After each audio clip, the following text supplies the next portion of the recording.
వచ్చినట్టు పొద్దుటలా ఊగిపోయేవిట్రా? అసలు తాళ్ళ వచ్చి వాళ్ళు ఆలాపలేవిట్రా? తప్పు కదూ. అయినా రాజాగారే చూసింటే ఎంత బాగుండేదో. రాణిగారు చూశారు. పని వాళ్ళని పాకి వాళ్ళని చూసి రాణిగారు అనుకుంటున్నాడు బుల్లోడు. రాజాగారితో ఎంత చనువున్న మాకే ఎప్పుడు కనపడలేదు వారు. వాడిని అలా చెప్పించినట్టు చూడగాను రే మారాణులు మళ్ళాంటాడు కనపడర్రా. వస్తావా? పొద్దుపోయి ఎక్కడికి రా? పోలవరం టూరింగ్ టాకీస్ లో ఈడు జోడు సినిమాకి. పదరా పేడు మొహం.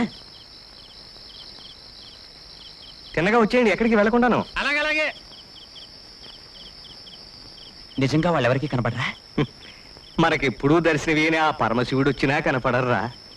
మరి వాళ్ళే మామూలు మనుషులు కనపడితే? వాడెవడో ఆ దేవుడి కంటే గొప్పవాడై ఉండాలరా.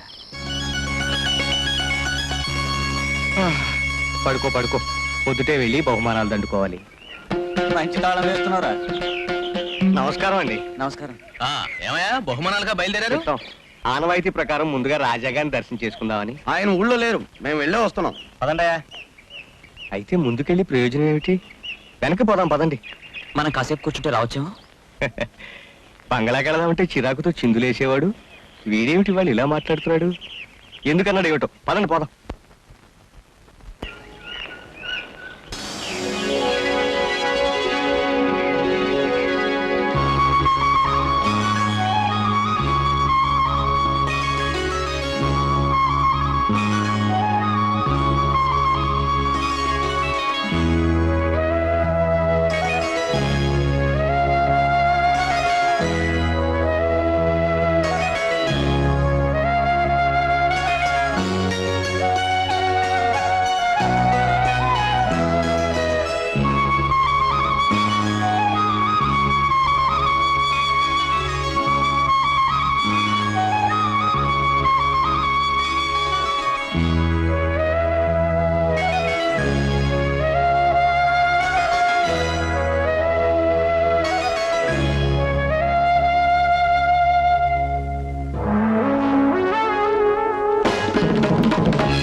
ప్రతి ఏడు ఈ పాటికి వెండిపల్లెంలో డబ్బు పంచచాపు పెట్టి మర్యాదలు చేసేవారు. ఈ ఏడాది ఏమిటో ఇన్ని మార్లు ప్రదర్శనలు చేసినా మహారాజుకి మన మీద ధైర్యాలే. కోపం వచ్చి ఖడ్గంతో తల నరకనందుకు సంతోషించు. లేకపోతే రాజాగారు బయటకు వస్తే దండం పెట్టాలన్న జ్ఞానమే లేదు వీడికి. వీడే ఈసారి వెళ్ళి రాజాగారి కాళ్ళు అట్టుకుంటే గానీ క్షమించరు. ఏమంటావు రా దిష్టి బొమ్మ? గొంతు పూడుకుపోయింది. జన్మలో మొట్టమొదటిసారి నిజం చెప్పావుగా, ఇంకేం చెప్పను. తప్పు నాదేగా. నువ్వు చెప్పింది అక్షరాల నిజంరా వీరాస్వామి. రేపు నేనొక్కడినే బంగ్లాకొచ్చి గద్యం పద్యం పాడి ప్రార్థించి దర్శనం అయ్యాక బహుమానం ఇమ్మని కోరతాను. అది కాదురా, రేపు దేవీపట్నంలో శివుడు వేషం నువ్వు వేస్తేనే. ఇదిగో ఇక నువ్వు సాగదీకు. మేమిద్దరం కలిసి ఆట గడితే గోదావరి కూడా ఆవేశం వచ్చి పొంగి ఊళ్ళోకి రావాలి. వస్తది. మొన్న అలా ఆవేశంగా కట్టినందుకే ఊరి వాళ్ళంతా కర్రలతోనూ కత్తులతోనూ దిగారు. నువ్వు నోరు మీరే శకున పక్షి. రాజు, రేపటి నుంచి నువ్వు రోజు బంగాళా దగ్గరే కాపురం పెట్టు.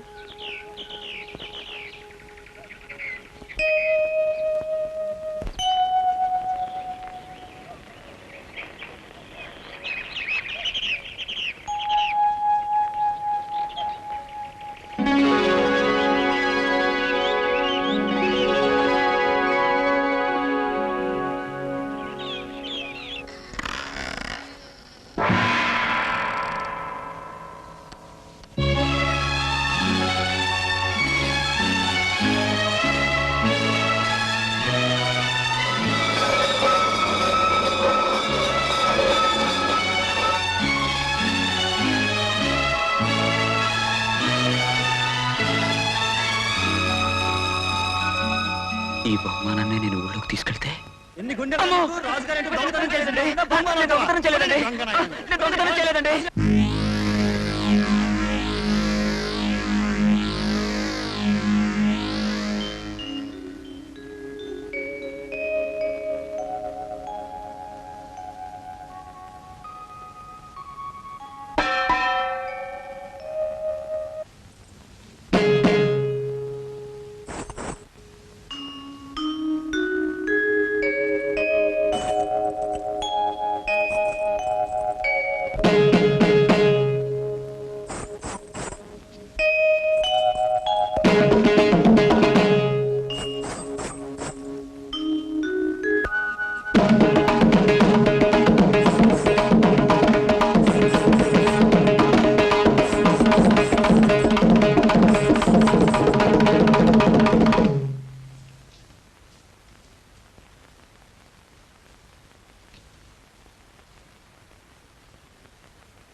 బాగుంటే అలా సైగలు చప్పట్లతో చెప్పడం దేనికి? బాగుంది అనొచ్చుగా.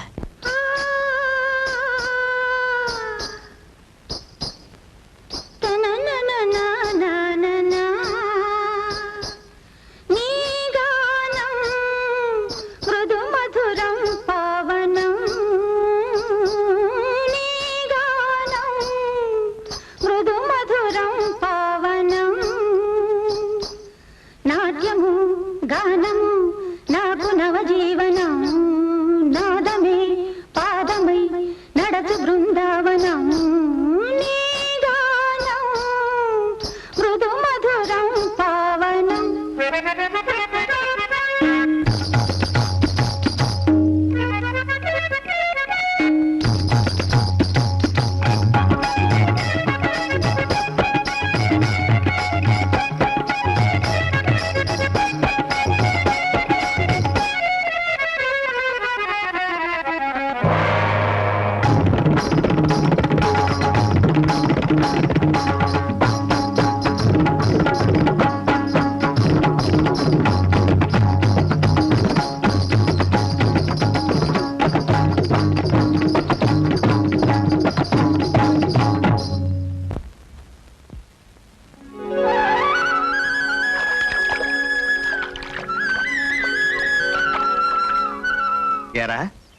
రాజాగారి బంగ్లాకి 3 రోజుల నుంచి ఏకబిగిన తిరిగేస్తున్నాడు మనాడు. ఇవాళనా ఇచ్చుంటారంటావా బహుమానం? ఈవేళ కాకపోతే ఇంకో 2 రోజుల్లో ఇస్తారు, నువ్వేం వర్రీ అయిపోకు. అది కాదురా, రేపు శివుడు వేషం ఉందిగా. పోనీ నువ్వు బంగ్లాకెళ్ళు, వాడిని మాతో తీసుకెళ్తాం. ఆ శివుడి వేషం కోసమే కదా 3 రోజుల నుంచి మన పడవటింటి ముందు చెట్టు కొమ్మలెక్కి దూకి మరీ ప్రాక్టీస్ చేస్తున్నాను. ఇది హనుమంతుడి వేషం కాదు, నువ్వు చెట్టు కొమ్మలెక్కి దూకడానికి రారా.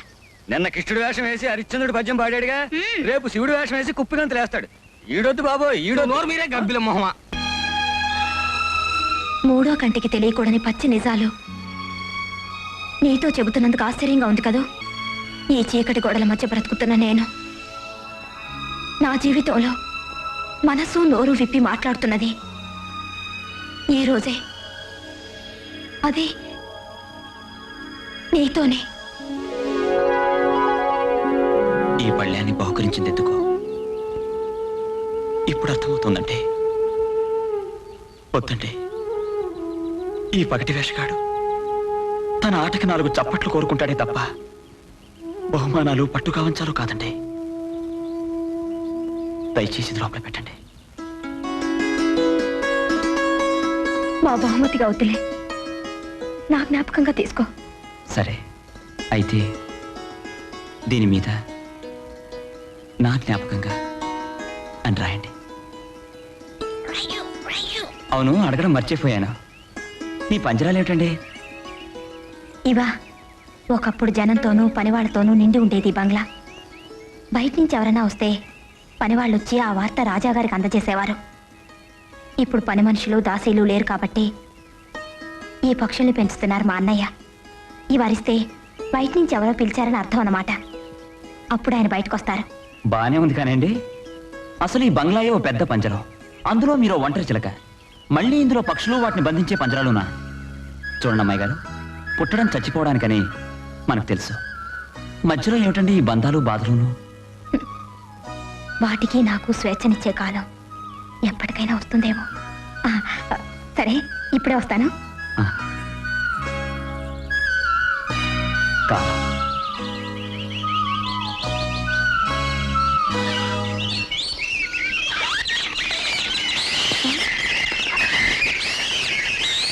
రాజు, ఆ పక్షులు ఎప్పుడు విప్పలేదు. ఈ బంగ్లాలో ఎగిరిపోతాయో ఏమో. పట్టుకో రాజు, త్వరగా పట్టుకో.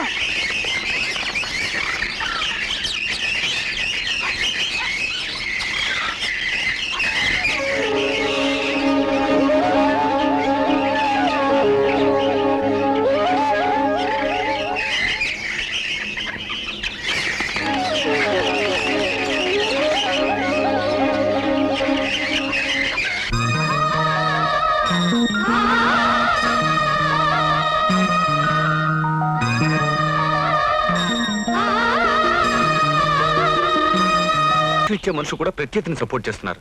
What the hell is happening I say? ఆ ముత్యాలరావు కొడుకులు చాలా తెలివిగా ఉన్న సాక్ష్యాలను మాఫీ చేస్తున్నారు సార్. వీల్లేదు చందర్, వీల్లేదు. ఇంత బలమైన కేసు వాళ్ళ చీటింగ్ వల్ల ఓడిపోకూడదు. సార్, ఏమిటి ముత్యాలరావు గారు చంద్రగారిని కలవాలంటున్నారు. ఏమిటయ్యా నువ్వు మాట్లాడేది? ఆ ముత్యాలరావు కొడుకులే కదయ్యా మన మీద కేసు అవును పెట్టింది. సార్, ముత్యాలరావు గారు హాస్పిటల్లో ఉన్నారు. చంద్రగారిని వెంటనే కలవాలని, లేకుంటే మందులు కూడా తీసుకుని మొండి పట్టుపడుతున్నారు సార్. ఏమిటయ్యా చందర్ ఇది? ఏదేమైనా నేను వెళ్ళను సార్. వాళ్ళు చేస్తున్న మోసంలో ఇదో భాగమై ఉంటుంది. నువ్వు అలా కొట్టిపారేకి చందర్. నిరాశలో ఉన్న మనకి ఇదేదో కొసమెరుపులా ఉంది. వెళ్ళు, వెంటనే బయలుదేరి వెళ్ళు. వాళ్ళు నిన్నేమీ మోసం చేయరు, మనకు అన్యాయం జరగదు. ఆ రోజు మీ నాన్నగారి సాయం చేయకపోతే ఇప్పుడు రోడ్లమ్మట అడుగు తినాల్సిన ఈ వెధవలు మీపైన కేసు పెడతారా? ఇంతకాలం నన్ను హాస్పిటల్లో పడేసి నాకు తెలియకుండా ఇంత పని చేశారా వెధవలు? వాళ్ళు నా కొడుకులని చెప్పుకోవడానికి నాకు అసహ్యం వేస్తుంది. చూడండి లాయర్ గారు, వీరి తరఫున కోర్టుకు వచ్చిన సాక్ష్యం చెబుతాను. ఆ ఆస్తి బాబు గారికి దక్కేలా చేయండి.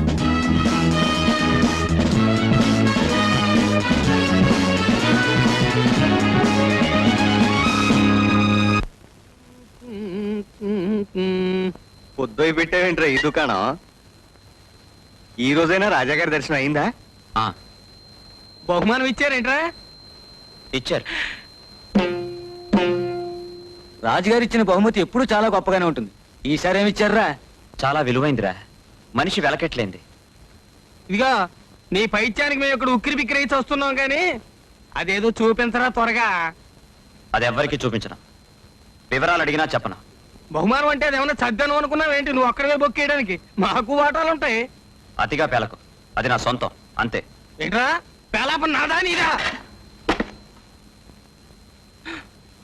రేయ్ అర్థమైందిరా, అర్థమైంది. డబ్బు మొత్తం నువ్వు ఒక్కడివి కొట్టేసి జుత్తు కత్తిరించుకుని రేయ్ నీ పథకం అర్థమైందిరా. నిన్ను ఏం చేస్తావు? నన్ను ఈ జట్టు నుంచి విలయిస్తావు అంతేనా? ఆ నిర్ణయం నేనే తీసుకున్నాను. ఈ రోజు నుంచి నా కాలికి గజ్జె కట్టను. ముందు ఆ బహుమానం అక్కడ పెట్టరా. ఆ తర్వాత నువ్వు కాలికి గజ్జె కట్టకపోయినా, నీ ఒంటి మీద బట్ట కట్టకపోయినా నాకే అభ్యంతరం లేదు. రేయ్ నిన్ను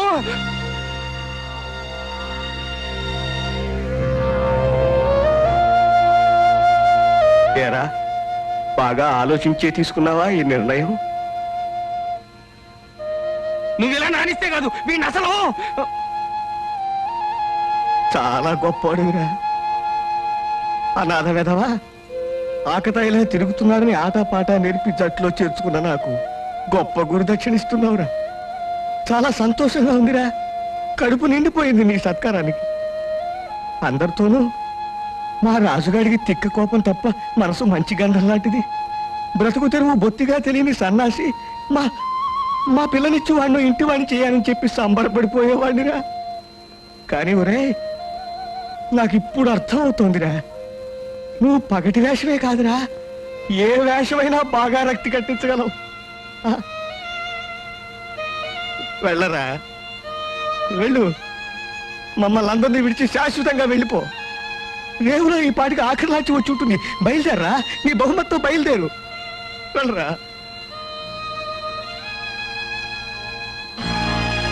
చీకటిరా, దారిలో పురుగు పుట్ర ఉంటాయిరా.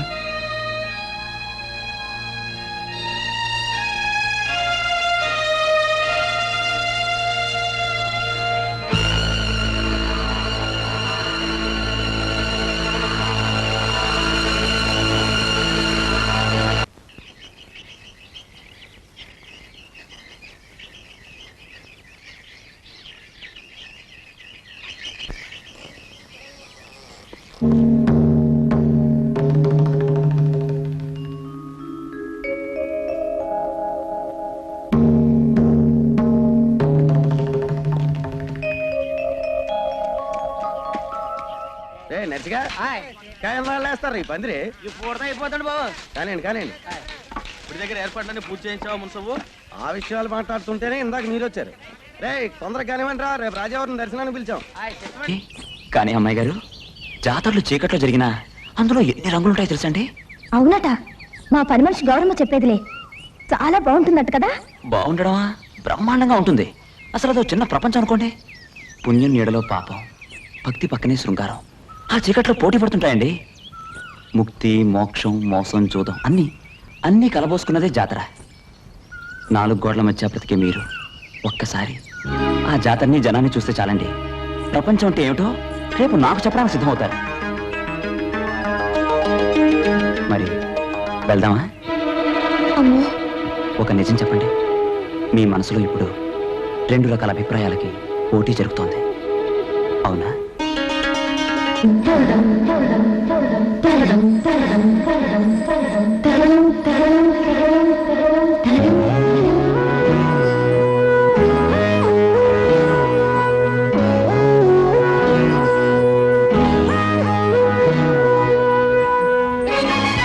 ఇంకాసేపట్లో దీపాలు వెళవుతుంది. మరి బయలుదేరుతావా? మరి నన్ను ఎవరైనా చూస్తేనో? జనానికి మీరు బంగ్లాలో ఉంటారని తెలుసు, కానీ ఎలా ఉంటారో తెలియదుగా. అయినా ఈ బట్టలో రావడం మంచిది కాదులేండి. ఈ చీర కట్టుకురండి. రెస్పెక్టెడ్ జస్టిస్, మా తరఫున అతి ముఖ్యమైన సాక్షిని ప్రవేశపెట్టడానికి కొద్దిగా వ్యవధి కావాలని కోరుకుంటున్నాను. ఆయన్ని తీసుకురావడానికి సార్ ఒక్కసారి ఇలా వస్తారా? ఆయన రాలేదా? కోర్టుకు రావడానికి తయారవుతున్న ముత్యాలరావు గారికి సడన్ గా బీపీ పెరిగి హార్ట్ అటాక్ వచ్చింది. ఆయన చచ్చిపోయారు. Order order. కనుక Hindu minority and guardianship act 8వ సెక్షన్ ప్రకారం సదరు అమ్మకం చెల్లదని శ్రీ రాజా శివప్రసాద్ చందర్ ఆ భూమిని ప్రతివాది అయిన మద్దాలి మురళీకృష్ణకు అప్పగించవలనని కోర్టు వారు నిర్ణయించడమైనది.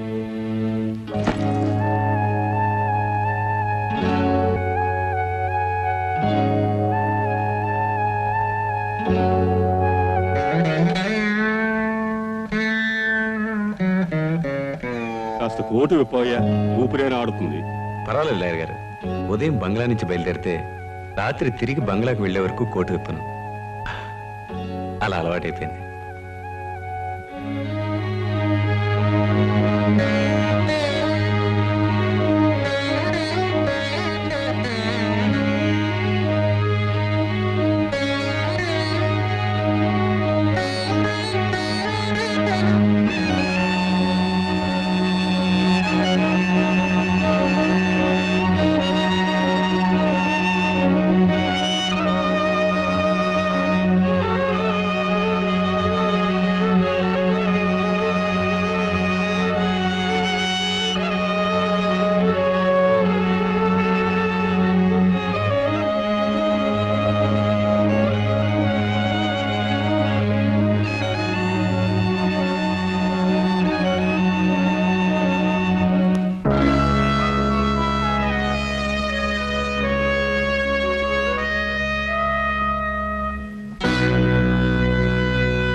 ఓడిపోయిన కేసుకి క్లయింట్ దగ్గర నేను డబ్బు తీసుకోను చంద్ర.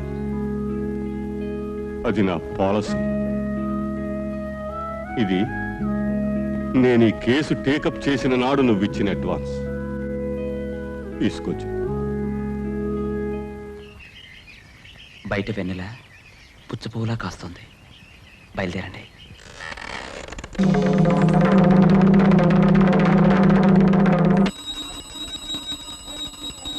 వందేహం మంగళాత్మానం భాస్వంతం యోగ విగ్రహం.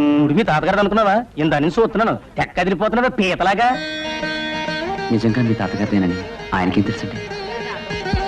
మీరు పదండి. ప్రతి ఏడు ఈ పాటికి దేవుడికి అర్చన చేయిస్తుండేవారు పెద్దరాజావారు. నిరుడు ఆయన పోయాక చిన్నరాజావారు కూడా బాగానే చేయించారు. కానీ ఈ ఏడే ఇలా జరిగింది. అసలు ఈయన బంగ్లాలోనే ఉండటం లేదటండి, ఏవో గొడవల మీద తిరుగుతున్నారట. ఏం గొడవలో ఏం కక్షలో, అసలు ఈ పెద్దోళ్ళతోనూ గొడవే ఇదండి. ఆ రాజుల్ని ప్రతి ఏడు ఆ దేవుడే రప్పించుకుంటాడట. ఏమిటో ఈ ఏడు ఎవరూ రాలేదు. అయ్యవారు మనల్ని భార్యాభర్తలను దీవించేశారు తెలుసండి. మరి బయలుదేరదామా?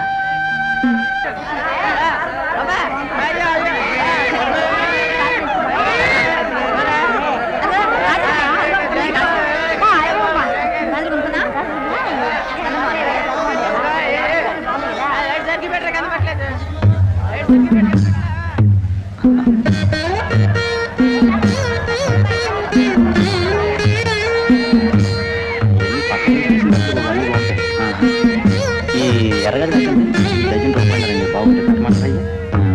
ఈ కూడా రూపాయలు అలాగే ఉంటుంది. ఈ రూపాయలండి ఇవ్వమంటారా బాబు? ఇవ్వమంటారండి అది.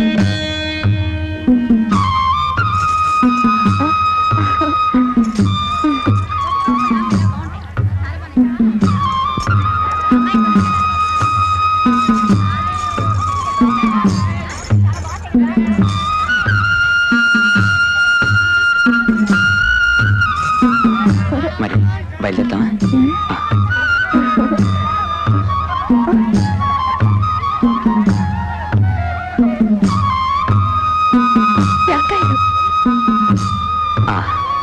కొనద్దు, దొంగతనం చేద్దాం. ఇదేం పడిపోతుంది మీకు? దొంగతనం చేసిన జాంకాయలు రుచిగా ఉంటాయట. మా పని మనిషి గౌరమ్మ చెప్పేదిలే. ఆ గౌరవం ఎవరండి నా ప్రాణాలు తీయడానికి? పోనీ ఆ దొంగతనం అది ఎలా చేయాలో ఏమిటో చెప్పిందా? కాయ చూసారా, కొరికితే తేనెలాగా ఉంటది. కడి ఏం కాయండి ఈ కాయలలాగా చిత్తం బాబాయ్, రూపాయి పదండి. 10 మరి దారుణంగా ఉందా? రూపాయిగా 5 ఎప్పుడన్నా బేరాలు చేసిన మోహన మంది వెళ్ళవయా కొన్నావు గాని.